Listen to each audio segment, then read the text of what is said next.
إن الحمد لله جميعا نحمده سبحانه وتعالى ونستعينه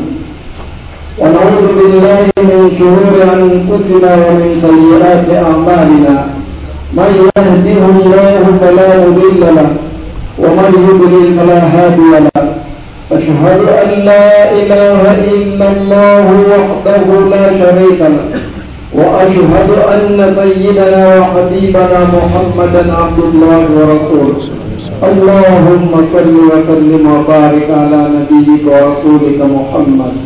وعلى آله وصحبه أجمعين ما دامت السماوات السبع والأرض أما بعد فيا عباد الله اتقوا الله تعالى وأخلصوا له الأعمال bali kumizuma kutundi nzambe mutundi nzambe oyo tozali kosenga lisalisi epai na ye tozali kosenga bolimbisi epai na ye tozali kotubela epai na ye tozali kosenga libateli epai na ye contre mabe oyo nyonso tozolinga kosala yango motema ezotinda tosala ye abatela biso mpo tosala yango te pe contre mabe nyonso tosi tosalaki bitumbu tomeritaki tozali kosenga libateli epai ya nzambe mpo tozwa bitumbu wana te oyo nzambe atie na nzela ya solo moto akobongisa ye azali te na oyo nzambe atie na nzela ya libunga moto akokide ye azali te tondimi ke nzambe azali yeme tokosambela na solo azali na mosangisi te pe tondimi ke profete Muhammadi sallallahu alaihi wasallam azali motindami ya nzambe pe mosali na ye kimia boboto mapamboli ya nzambe ezala na ye ezala na libota na ye na bayekoli baye pe bandimi banso bakolanda ye na bolamu nti mokolo masuka amin nsima ya oyo nasengi na bino mpe ngai mpe banga nzambe ndenge esengeli mpenza mpe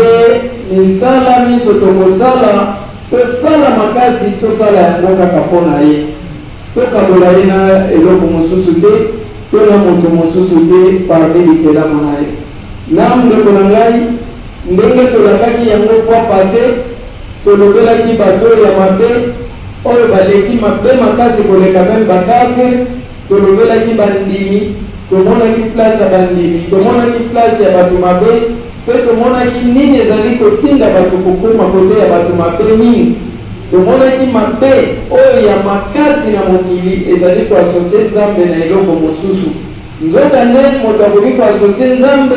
me ye moko azoyeba te kazali koasosie nzambe yango wana toyaki na koasosie nzambe oyo ya moke makasi komonisaka ezalaki mpe na mbano ya makasi to mpe moto akoki kozwila yango bitumbu makasi comme ça mutu soki abangi deja koasosie nzambe na niveau oyo ya moke abangi bitumbu nango certainement akobanga koasosie nzambe na niveau ya monene parce que mutu na ye koyebisa ye deja que oyo wana bitumbu nango ekozala minene koleka idolatrie ya moke nde na cadre ya rappel tolobaki idolatrie ya moke ezalaki aria to mpe komimonisa to mpe komiyokisa ntango moto azali kosala likambo mpo bato bamona ye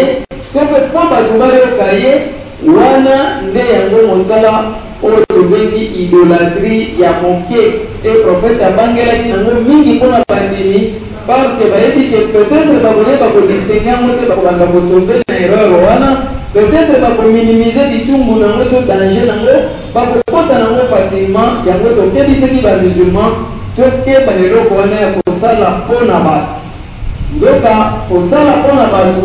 ekolakisa yo lobi okoma na kati soit ya bomonafiki bato oyo bazali kobengama na bopete mpenza bahypocrite parce que tozwi mo ya kotia wana te soit tokokoma na kati ya bamushriki baidolatre kaka mpo yo ozali komimonisa na ndenge nde tolingaki toya mpo moto aasosie nzambe te azala ferme na foi na ye asosie ye te azala hypocrite te aminimize nzambe te akanisaka akoki kozwila malamu mpa mosusu en dehors ya nzambe to mpe akende na baprincipe bato ya mokili bamipesi balobi ya nzambe wumelaka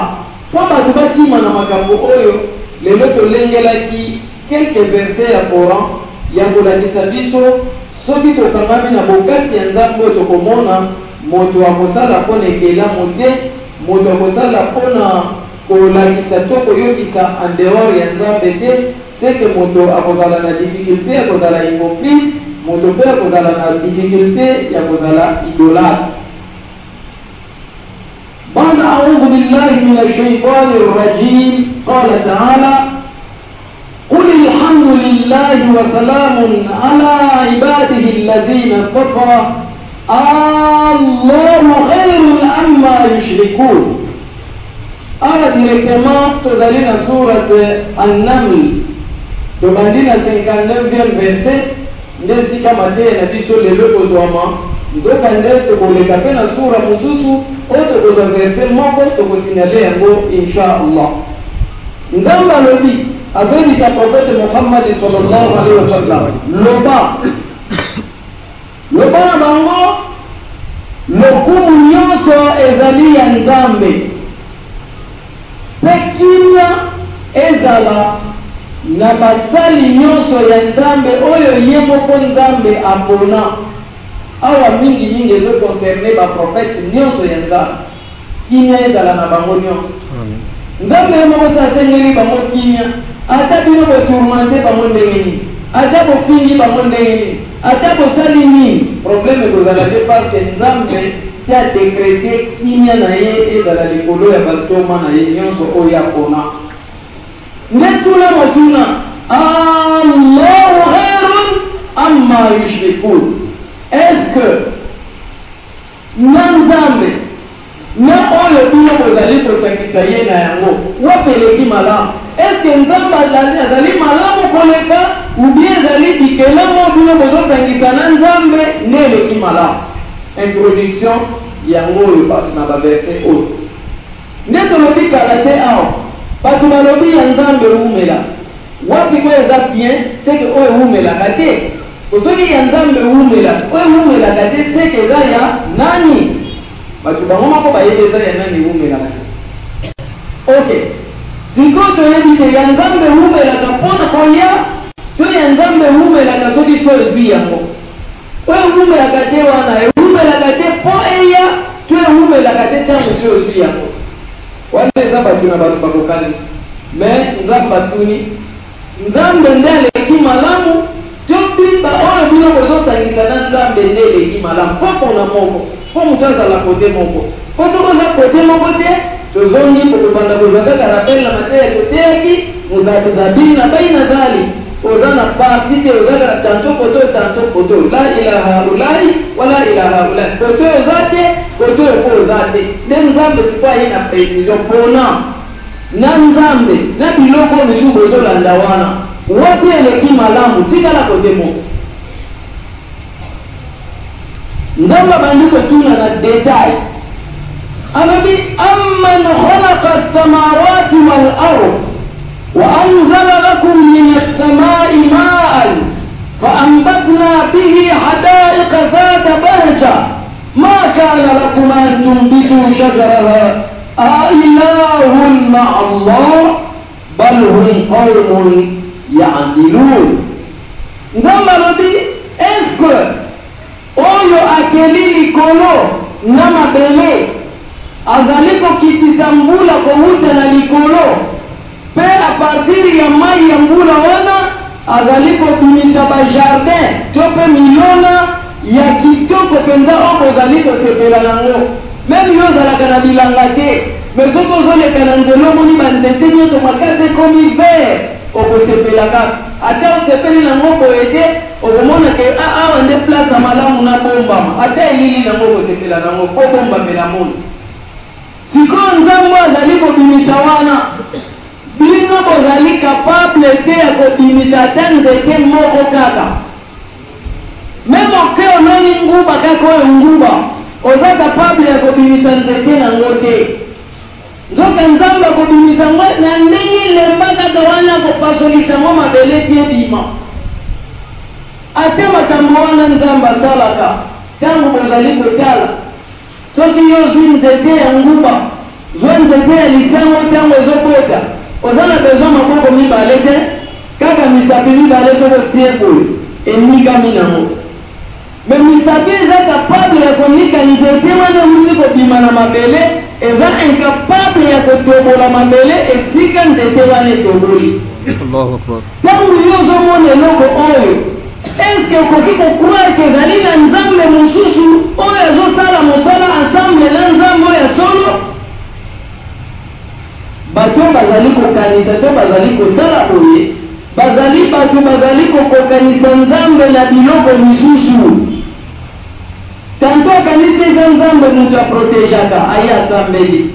tanto akanisi eza tel mutu aprotejaka akepe pa na ye, tanto akanisi ezali eloko wana mutu aprotejaka abengi yango, tanto akanisi eza eloko mutu aprotejaka alati yango, tanto kaka boye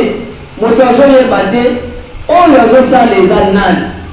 Nde nzambe atuni kaka ndenge nzambe akela likolo na mabele. Nzambe misusu okoki koloba ke ye mpe aza kapable ya kokela likolo na mabele. Ndenge nzambe akitisaka mai ya mvula oyo ezosalisa biso na makambo ebele toyebi, nzambe nini soki aza kapable ya kokitisa yango? Ndenge nzambe azobimisa banzete na mabele biso tosepela nango tosalela yango, nzambe nini soki aza kapable ya kosala likambo oyo?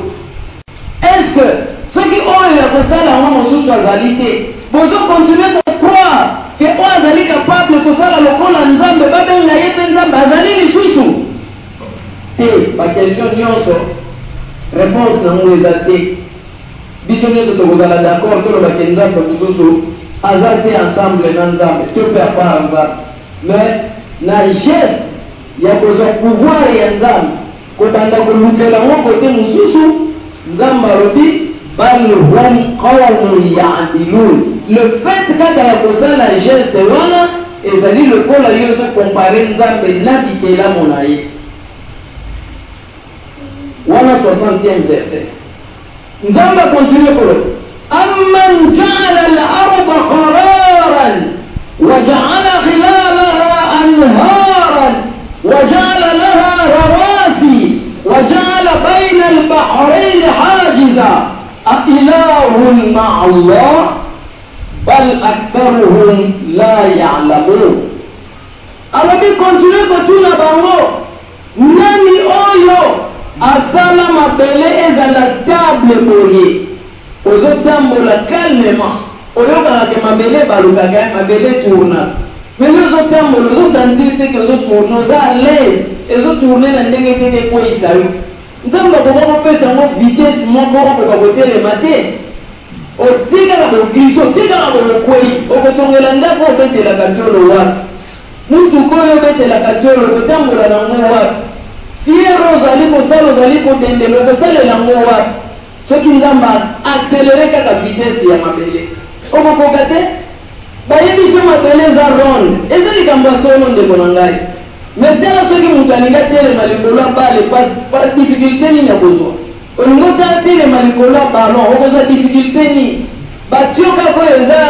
batio régide ezwa tela biso kende sika mai ezali leka likolo atio tala ndenge badeséquilibre ezosala ba mosusu akoleka te so basimbi ye te, mais balobi yo mabele eza ronde, mais ozotambola ozosentir te ke eza ronde, oza lese evanda. Zwa exemple mokolo mabele esilikaka nzambe alingisi moke oyo tremblement de terre esali, tala makambo esala. Soki nzambe atiki esala bongo 3 mois 6 mois une année esaleli mokili mobimba, ozoyeba danger nini ekozala? Nzambe asali ezala bongo devanda kimia, masalaka ngo na bamoma moko oyebaka ezalaki te possible esala bongo esali te. Nzambe wana asali mabele ezala calme ndenge wana, yo tonga bandako, yo tambola, yo koka kosala fiere na yo, osala oluka mosala na yo, alhamdulillah. Nzambe asali makambo wana, asali ke na kati ya mabele atie ba rivière, atie ba océan, ba mer, ba ruisseau et consort, donc ba sorte nyonso ya ba mai atie yango na kati ya mabele, et puis atie ba ngomba atie po ekoka kosala équilibre ya mabele. Mabele tepa na biso te etelema kale lokola bapoto ya mabele. Asali ke mai bien kasali ya Mungu kwa hivi bokozala na besoin ya Mungu, atie na mai mususu